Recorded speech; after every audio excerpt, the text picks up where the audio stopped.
The ministry of the word today comes from John 18th chapter, 1st through the 11th verse. After Jesus had spoken these words, he went out with his disciples to cross Kidron Valley to a place where there was a garden, which he and his disciples entered. Now Judas, who betrayed him, also knew the place because Jesus often met there with his disciples. So Judas brought a detachment of soldiers together with police from the chief of priests and the Pharisees, and they came there with lanterns and torches and weapons. Then Jesus, knowing all that was to happen to him, came forward and asked them, "Whom are you looking for?" They answered, "Jesus of Nazareth." Jesus replied, "I am he." Judas, who betrayed him, was standing with them. When Jesus said to them, "I am he," they stepped back and fell to the ground. Again, he asked them, "Whom are you looking for?" And they said, "Jesus of Nazareth." Jesus answered, "I told you that I am he. So if you're looking for me, let these people go." This was to fulfill the word that he had spoken. "I did not lose a single one of those whom you gave me." Then Simon Peter, who had a sword, drew it, struck the high priest's slave, and cut off his right ear. The slave's name was Malchus. Jesus said to Peter, "Put your sword back into its sheath.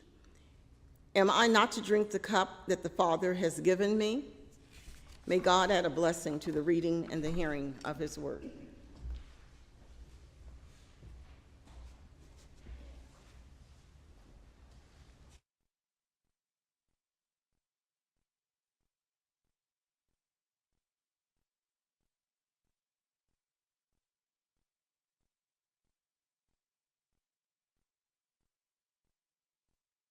Thank you, Kathy.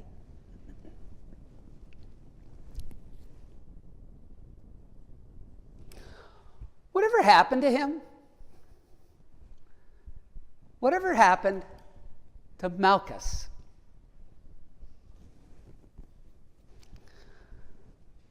To them, the Roman authorities, Jesus, was a threat. He was another in a seemingly endless line of Messiah figures, the latest who had been proclaimed by others or proclaimed for themselves to be the long-awaited, long-expected Jewish Messiah, the one who would one day arrive and free the people from everything and anyone that kept them captive, either spiritually or literally, like the Roman authorities who dominated their everyday lives. And to them, the religious leaders in Jerusalem at the time, Jesus, was also a threat. Because he was being seen by some as that long-awaited Messiah, well, he was a threat to their position and power. The position and power that the Roman authorities allowed them to keep in exchange for helping Rome keep the peace. And so, in the dark of night, as the writer of John's Gospel tells us, Roman soldiers, temple police, go out to take that threat, take that Jesus into custody. Roman soldiers, temple police, and a guy named Malchus. Malchus, a servant to the high priest, the Jerusalem high priest at the time, Caiaphas, kind of an ancient administrative assistant who had been sent along to keep an eye and an ear on the proceedings. But Malchus didn't know Jesus, never met him, didn't really know much about him. except that he and Jesus and his followers lived very different lives. Malchus, a city guy who lived a fairly comfortable life due to his position. Jesus and his followers, well, they were country folk who traveled around the region teaching about God and God's ways. Some of those teachings about God's ways, well, Jesus' perspective, not exactly the same as Malchus's supervisors. Something that they regularly clashed at, according to the writers of the Gospels. Something that put them on opposite sides at times. Beyond that, though, Malchus really didn't know anything else about Jesus, didn't know what he looked like, but he didn't need to. That's where Judas came in.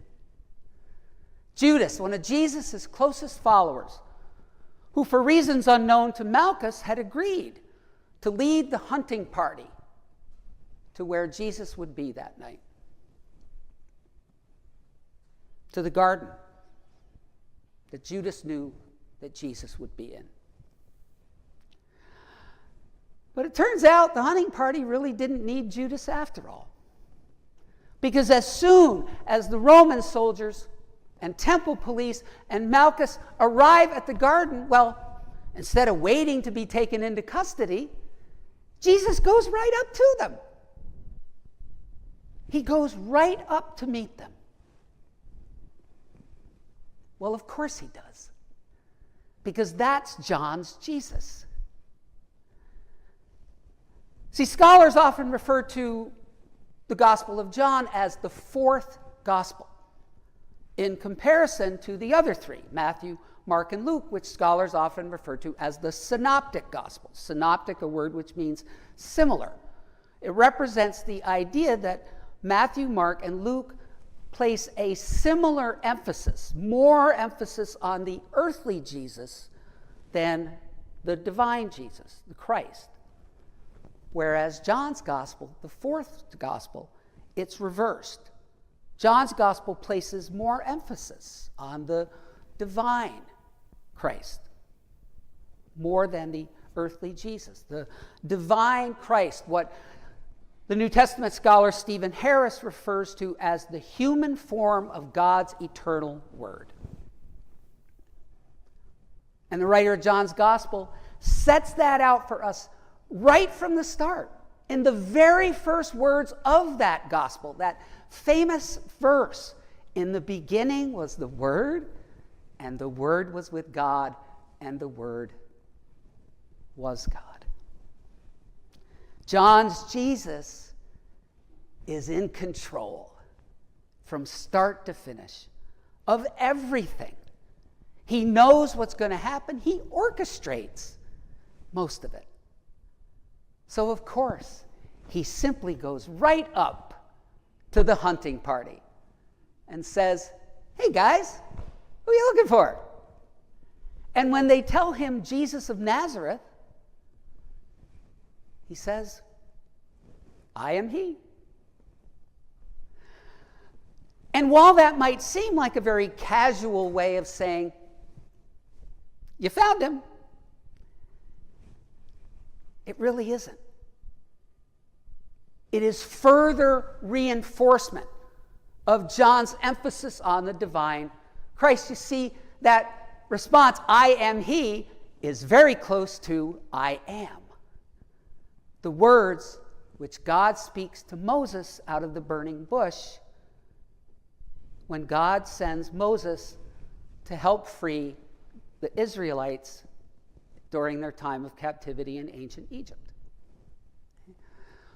When God tells Moses what God wants Moses to do, Moses reasonably says, "Well, okay, but when the people ask me who sent me, what do I tell them?"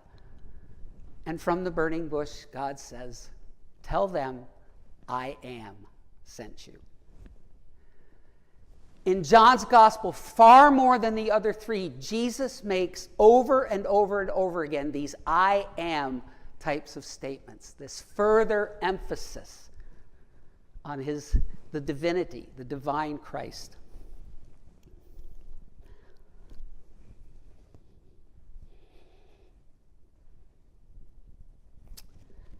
And that I am statement, that I am declaration of divinity, is so powerful that the writer of John's gospel tells us that in response to it, the Roman soldiers and the temple police and Malchus step back and fall to the ground. The Roman soldiers, the temple police, and Malchus, those symbols, those representatives of worldly, earthly power and empire, cannot stand. They cannot stand up to the divine power of God. And then Peter up and cuts Malchus's ear off.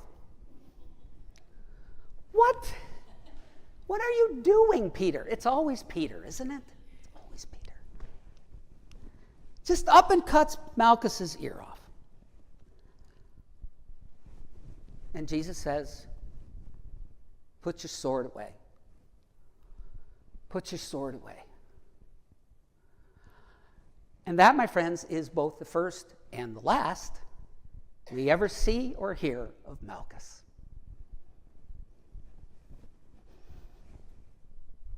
So I wonder, because you know I wonder these things, whatever happened to Malchus? John doesn't tell us. There's no historical record. There's really not much of anything I can find from biblical scholars about it. But if all of the social and psychological research since then is to be taken into account, and if the thoughts of spiritual and philosophical leaders from the beginning of time are to be taken into account, then my guess is that what happened to Malchus after that night is that at best, he didn't have a very high opinion of Jesus' followers, and at worst, he considered them his enemies. He considered them people that needed to be cut out of his life the same way they had cut off his ear. Because that's the thing. That's the thing about the cutting. Might start with the ear, but who knows where it'll go from there. Maybe that's why, or at least part of why, Jesus immediately tells Peter to put away his sword. Now, the writer of John's gospel does tell us that Jesus says something else. He says, put away your sword, and then he says, am I not to drink the cup that the Father has given me? Which most scholars believe that phrase, the cup, it represents the suffering that Jesus is about to experience. Jesus' way of saying, am I not to finish this? Am I not to go through to see the mission, the call that God has given me for my life all the way through, no matter where it takes me? But I also wonder, as other scholars have suggested, if he also doesn't tell Peter to put away his sword for a second reason. Because Jesus understands that not putting away our swords goes completely against the foundation of that call that he was given. The call to healing and reconciliation, where there is difference and disagreement and discord. That Jesus tells Peter to put away his sword because Jesus understands that once the cutting starts, it's really hard to stop.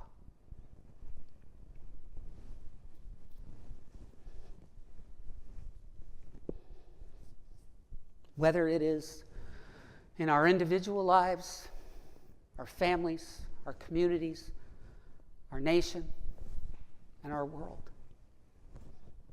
Right? Let me read some recent data to you. Okay? This is from recent surveys and studies. 90% of registered Republicans and registered Democrats have unfavorable views of the other party. 8 in 10 adults believe that we can no longer agree on basic facts.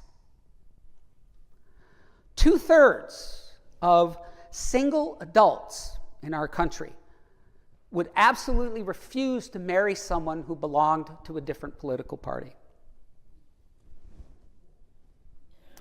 2/3 of both Republicans and Democrats see members of the other party as less moral than other Americans. 50% at least somewhat agree that we will experience another civil war in this country in the next few years. And a Johns Hopkins study found that nearly half of us see members of the political party that is not ours as evil.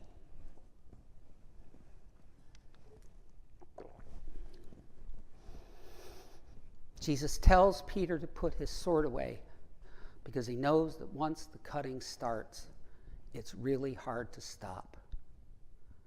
And that if we are not careful, we will cut and cut and cut until there is no one left.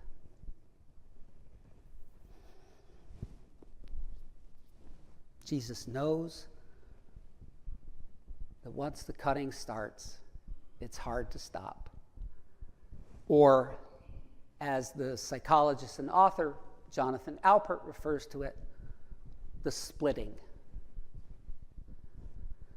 Splitting, Alpert defines splitting as when anger and fear become fantasized.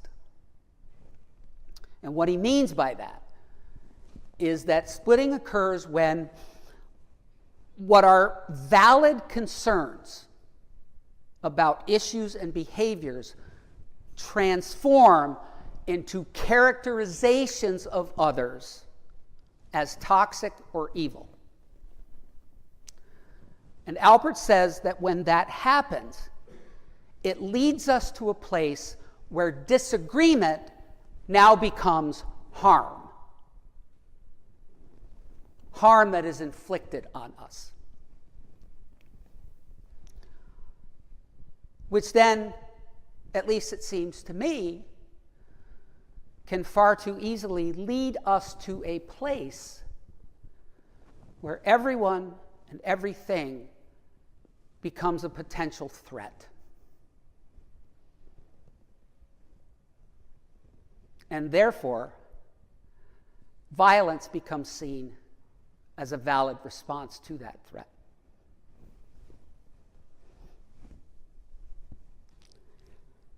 Once the cutting starts.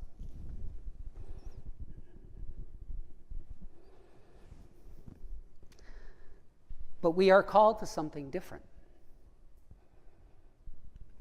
As Jesus' followers, as people of the God who Jesus embodies for us, we are called to something different. We are called to lives of reconciliation and healing like he did, like he was. We are called to lives of healing and reconciliation where there is difference and disagreement and discord. And that doesn't mean just passively accepting things that should not be. But it at least starts with refusing to cut off ears. Because in the symbolism of the Bible, ears, like eyes, represent understanding. They represent understanding. They represent the willingness to open ourselves up to understanding how God calls us to live. They represent opening ourselves up to understanding where others are coming from. to at least trying to understand different perspectives from our own, whether or not we end up agreeing with them. And the problem is, if we start cutting off ears, then it's so much easier to cut off the rest of the body, to cut people out of our lives completely, emotionally, mentally, socially, spiritually, and maybe even literally. But we are called to something different. Called to put away our swords. To put away our swords. So that we can be people, communities, a society, a nation, a world in which we spend far less time getting angry about things that are peripheral to the things that we share in common. The things that relate to our common humanity, the things that we all want for ourselves and for our families. To have our basic needs met. To have our kids be safe. To have our nations be able to deal with difference and disagreement without war. Put away your swords, Jesus says, and be those people. Let us be those people. Before it reaches the point in our society, in our world, where instead of us wondering whatever happened to Malchus, history and God will wonder whatever happened to us. Amen.